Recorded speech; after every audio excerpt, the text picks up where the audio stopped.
Hopefulness, day 4. That is a pile of chicken with a lot of fat.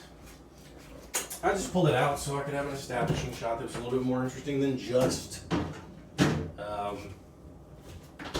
grilled cheese ingredients. And cooked them yesterday, stuck them in the fridge so that they are ready to heat and eat when the time comes. Cleaned up a little bit more since it's not perfect. I still have a little bit more. I've got some spots here and there that I've got to find, clean up. Clean up that crap too at some point. It's 1 in the afternoon. I've been up for a little bit. Screwed around, played the video game for about an hour. Watched a little bit of YouTube. Had a cherry version of one of the Mrs. Red's pies because I still keep eating them for whatever reason. And yeah. Also, I wanted to try to melt this candle down a bit, but apparently the hot water just ain't hot enough. Because otherwise, it's just, it's just a big gaping hole in it. I'm like, well, I wanted to kind of, I might just take a knife to it or something. Just take a butter knife and who knows? We shall see.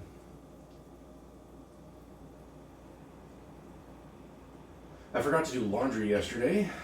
I got so distracted and just I kept forgetting that yesterday was Monday. I kept thinking it was Sunday. My sense of time has been off. My sense of time has been off for a long time, but just in the last couple of days, it's been all out of whack too, so who knows? It's whatever. Such is life, I suppose. But since I don't have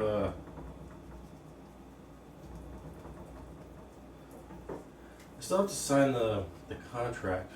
We haven't even had it. She hasn't talked to me about it, so I guess I'll text her later. See what she says about that. Because I don't know when she's free. She's usually free later in the evening, in the afternoon.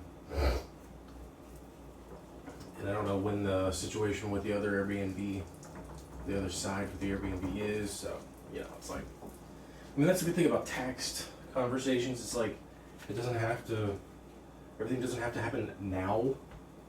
That's one of the things that, I used to kind of be frustrated about text, back in the day, was how it was always, I never felt like I could communicate with anybody at the time that I needed. But, and especially because, email already existed. Didn't need to do all the extra stuff. But then text became a more prevalent form. And, it's just as functional as email for the most part in 90% of cases. So, because, when did you really use an email for anything super long? It depended on circumstance, I'm sure, but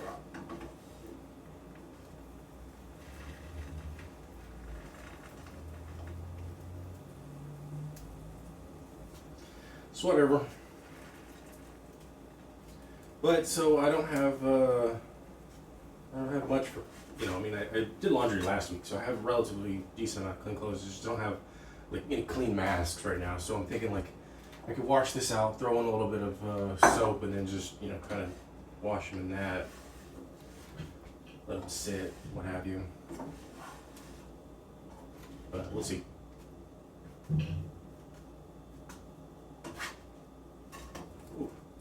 Feels hotter than it needs to be. I'm sitting there, just my hand feels like it's baking.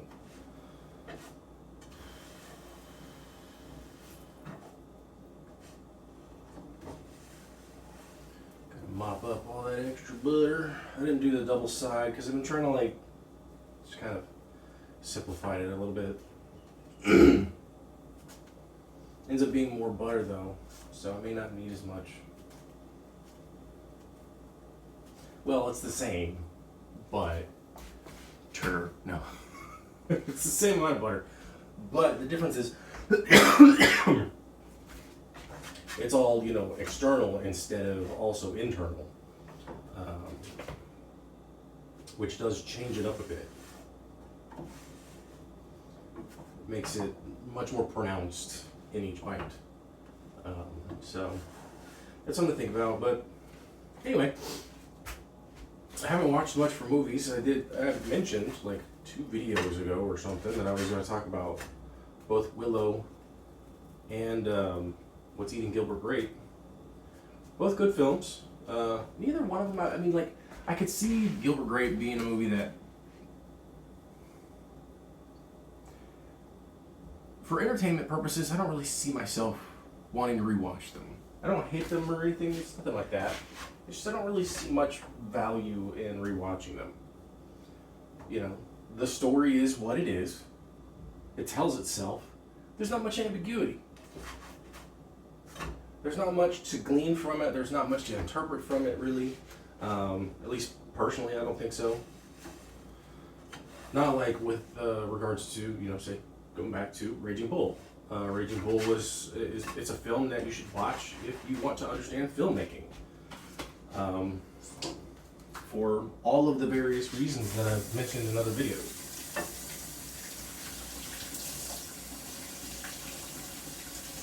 But I'm trying to watch movies that, you know, have available to watch, but also have been highly recommended in one way or another.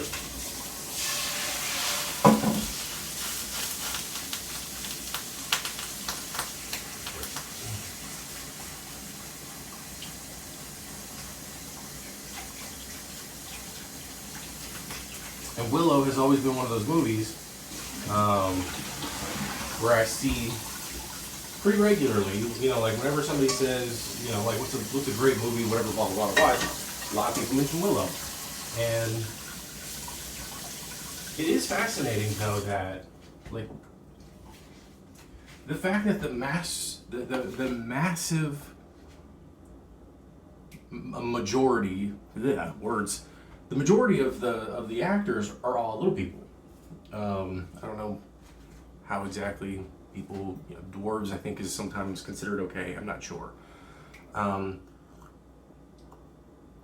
But, and because for the most part, and you know, maybe the terms have changed, I'm not sure, but I know that dwarfism is often a common phrase, at least within regards to, it may not be the actual medical terminology, I can't recall. It may be something akin to it, or, you know, maybe sociologically, so I'm not exactly certain. And I'm not saying it for any purpose beyond just informing. I'm not trying to be insulting or anything of that nature. But it's fascinating that is like the majority of, at least for the first major, like for the first half of the film, for the most part. I'm like, actual actors who were little people. In fact, I think I read recently how, like, people were pissed at, you know, especially within the community, they're kind of pissed off at Peter Dinklage for wanting to, I can't remember what movie it was for. Snow White and the Seven Dwarfs. So apparently Disney either has been, at least at one point was, considering making a live action remake.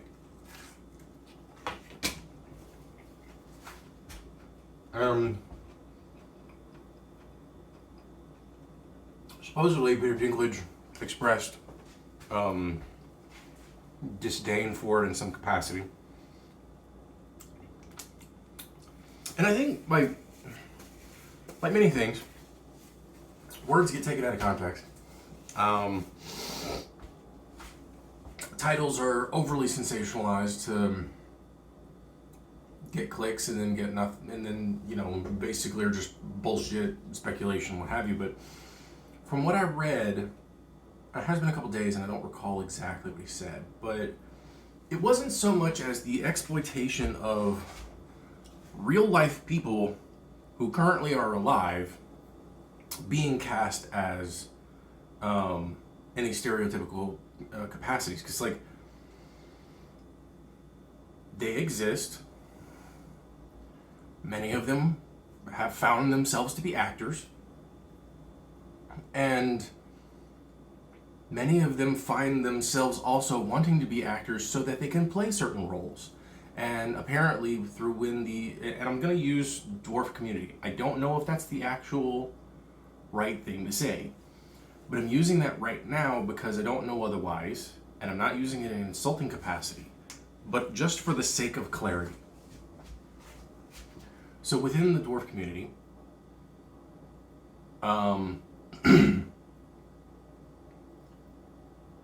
there seems to be this like pushback. They're like, yo, dude, don't be shitting on our opportunities to, take away these possible dream jobs.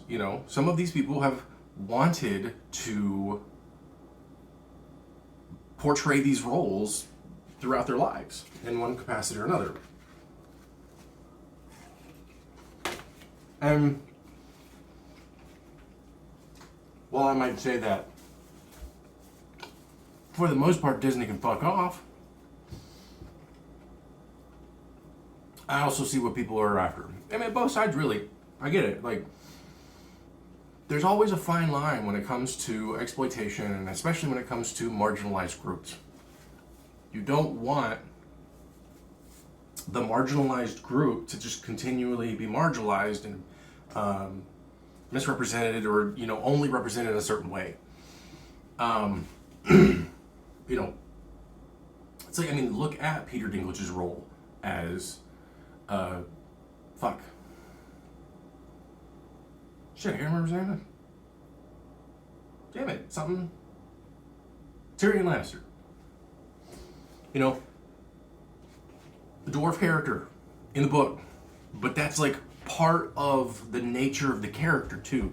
It's not just that he is a dwarf. That's part of the problem when it comes to stereotypical typecasting, is something beyond it, when it's just superficial.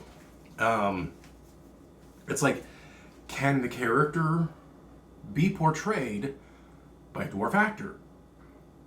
Is the character a dwarf for purpose within the context of the story?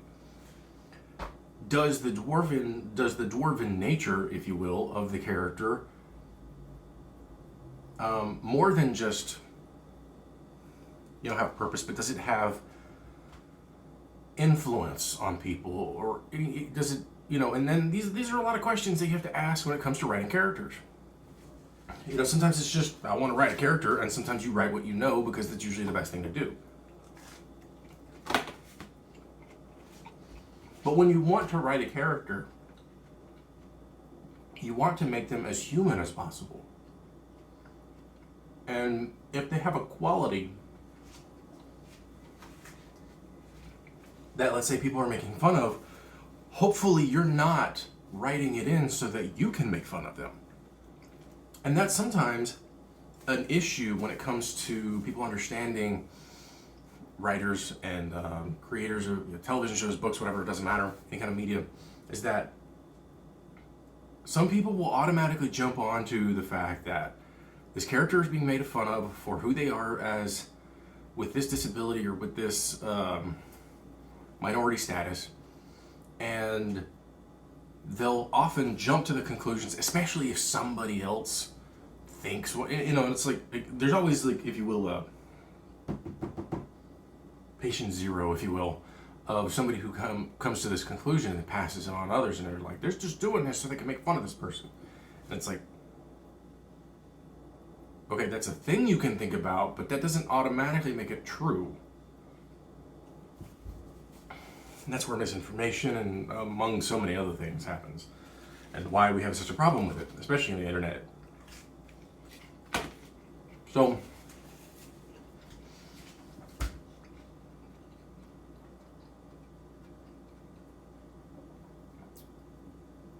it's funny how I've, sort of detracted from the original thing and going into sort of societal things, but I mean, these are important.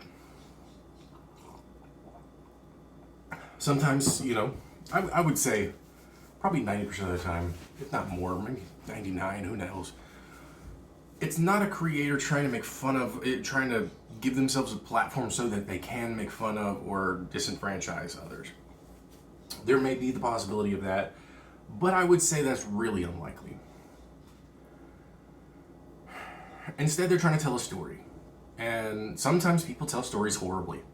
I've read pretty bad books, and sometimes it's terrible to read a certain book and, just not have characters make sense, motivations, obstacles, etc. It's going through all of the various things that, you do when you're trying to be an actor. Because they're all the same. All of it is very much the same with regards to creating content for people. A character has an objective. They have an overarching objective throughout the entirety of the story that is at hand, whether it is a short story, whether it's a long-form novel, if it's a movie, it doesn't matter, if it's a television show. They have a specific overarching objective. Excuse me. And then within each scene, they have a more specific objective, and if it's done right, it is associated with that overarching objective. And the same reason why you go to work, but you also eat.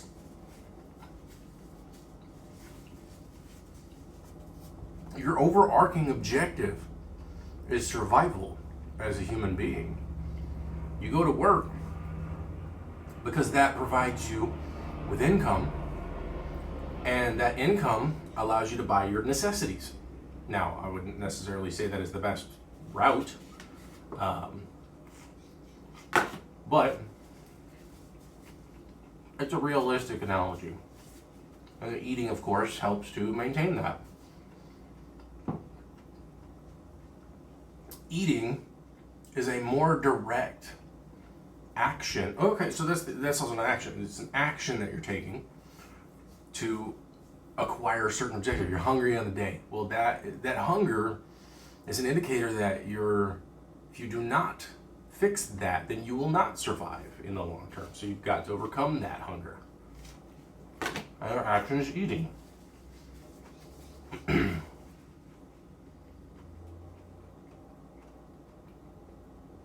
And Willow is interesting because it's fantastical. It's directed by Ron Howard. Really well done. But to be honest, it's a bit forgetful, really. It's not something that I mean, you could say, well, maybe it's a product of the time. It's like a late 80s film. It's done well for the time. It's not something, and it has all of the typical story elements that you're looking for. You have a guy who's just living his life, and this bigger thing falls into his lap. And then now he has to go on this adventure.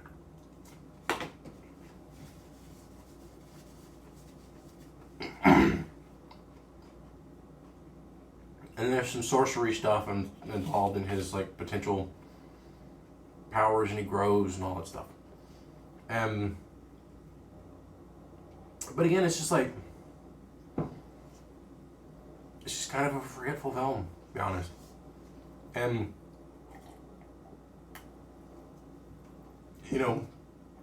What's Eating Gilbert Grape? The reason I watched that one is because I had seen it referenced in some capacity or another through other films, TV shows and whatnot. And so, and I hear about Leo doing a really good job, and he did do a fantastic job of playing somebody who has, certain mental disabilities. And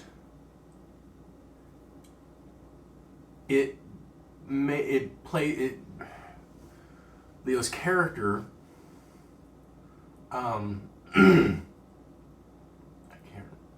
Arnie, is one of the many things that is eating Gilbert Grape. And you know, that's the funny thing about the film is like the name of the film is very indicative of what is happening to the character. Much is eating at him, if you will. And I would say that some things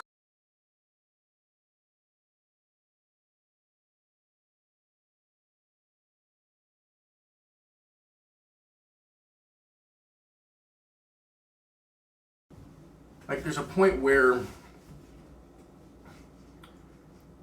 so his mother is excessively overweight and you know very very very overweight, and she basically doesn't move from the couch unless she needs to go take a shit or something. And much of the family revolves around her in that regard. And then, you know, Gilbert's trying to, you know, you could call it a YA movie where he's just trying to come into his own and he's trying to do his thing. And then this girl shows up. And it's like, and I mean, obviously they cover in the film like the nature of who Gilbert is and what the situation is and like how he is not getting his needs met. He is doing so much for others. He's helping this one woman, you know, have her affair with him. He's working at the grocery store that doesn't, you know, get any customers. He's taking care of his brother on a regular basis, and he becomes, you know, he's so stretched thin by so much of everything that's going on. And, you know, like I said at one point, there was this, you know, there's these kids that are there that want to, you know, sneak a peek at his mom because she's this, like, freak show in this world. But it really wasn't established well through character interactions and stuff. It just kind of felt like it was thrown in there almost. And much of it, I think, is because you don't, like, yeah, you get a bit of narration, a little exposition from him, but you don't, I don't see the actions that then help build onto that. It's just it felt more like my mother's overweight, here's a matter of fact thing, and not, it didn't feel like there was a personal reason why at some point he would pick up a kid and, you know, put the kid's face in the window so he could sneak a peek in and all that. Some of the things kind of felt out of place. And I think they could have been better established. And then Leo's character, Arnie, I mean, all the characters had growth, which was good. That was something that I really liked. The family, every single person, including Arnie, difficult as it may be, they all had some personal growth throughout the film, which is fascinating, in fact. And I mean, obviously Gilbert is the main character, and so he had the main form of growth, and his was going off and doing his thing. But in the end, you know, he still takes care of Arnie in the process. Unlike, you know, Mice and Men, where George kills Lenny. Which is exactly how I was expecting the film to go down, by the way. Like, call me cynical or just because Steinbeck's of Mice and Men is that impactful, but when you have a similar situation, I honestly thought that, like, he was either gonna abandon him or he was gonna kill him or something. And, you know, obviously there would have to be really good reason to do that. I mean, he may have had what you might consider good reason, but then at the same time, you know, this is where internal conflict, what's the word? Obstacles get in the way when it's not just somebody who's literally stopping you from getting somewhere, it's your own mind. It's the things that you think about that can get in your way. Similar situations with me, you know, trying to figure out this whole car situation, you know. Should I rent a car for a day? Should I rent a car for a week? And You know, maybe if I rented a car for a week, I would feel that sense of exploration and or independence. Who knows? I don't know. But it's also not a cheap option either. And my funds are limited. So we deal with our obstacles, and of course, whenever we, what is it? Rush says, if you choose not to decide, you have still made a choice. Even if you do nothing, the choice will be made for you, in essence. It's just that you've made the choice not to act. Which can be difficult for me. It really can. And I would say it's one of the reasons why I'm able to empathize with characters' movies, even though they're often ones making actions on a regular basis. But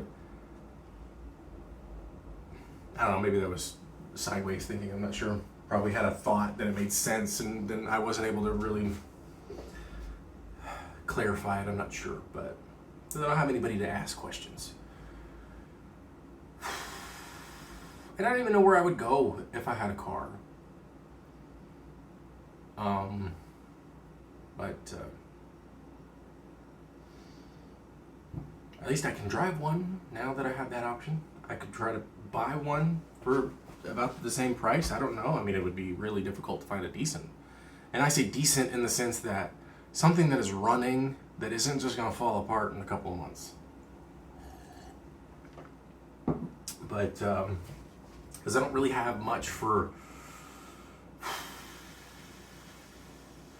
options, or I don't have any real knowledge of the next steps or that stuff. Like, despite the fact that I've been using the internet for as long as I've been using the internet, I'm still pretty bad at using it. So we'll see. But I'm gonna watch another film, text the lady who runs the place, clean up a little bit more in here. Tomorrow I'm gonna shower, shave, and all that. But and I mean, I'm taking my meds for the last couple of days at least, like with regards to antidepressants. So we'll see how that handles. It's gonna take a while, of course, for everything to pick up, but I've got phone calls that I've got next week with psychiatrist, psychologist. There's a couple things I need to buy from the store at some point too.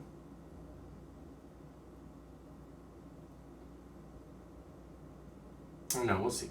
But I know I've got another movie that I need to watch. I don't remember which one it was that I was thinking of. I don't know, we'll see. Let's just scroll down, find something. I should probably try to watch something that has been... I should probably watch On the Waterfront, now that I think about it.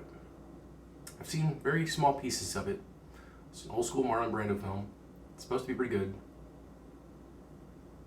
And since it's an older film during sort of that like silver age, if you will, you know, there's good analysis to be made with regards to how things have changed and how things stay the same. That's one of the good things about watching, and especially like older, like, so when I was in that class, it was contemporary film history. And it was kind of like, for the most part, post-World War II, but I mean, we still talked about a lot of the stuff that, you know, made film what it was, obviously. You know, we're talking about the camera obscura and everything, and how the Edison company did what they did, and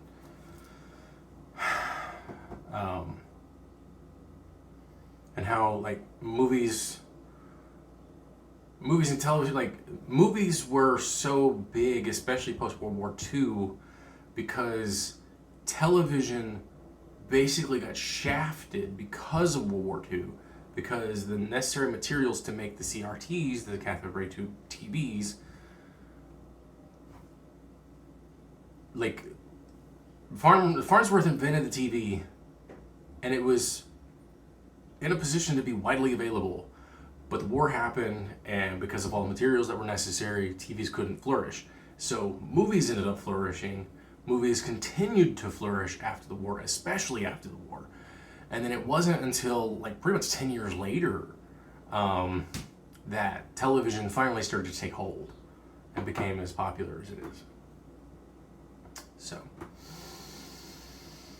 but that's just sort of the technology stuff. But I mean, a lot of the contemporary film history stuff is dealing with technology and it's dealing with all sorts of other stuff. And there's some stuff that I don't remember. Like Technicolor wasn't just color; it was a company. There's a great video about radiation with regards to how like Kodak detected radioactive fallout because of their film when the U.S. was doing nuclear tests. And so the U.S. was like hiding that for a while, and then Kodak's like, yo, what the hell's wrong with our film? And then, then that stuff breaks. Veritasium has a really good video about that. I'll try to remember to link that. But, yeah. At some point I'm going to watch On a Waterfront. Clean up a little bit in here. Look for a couple more jobs. We'll see. Have fun.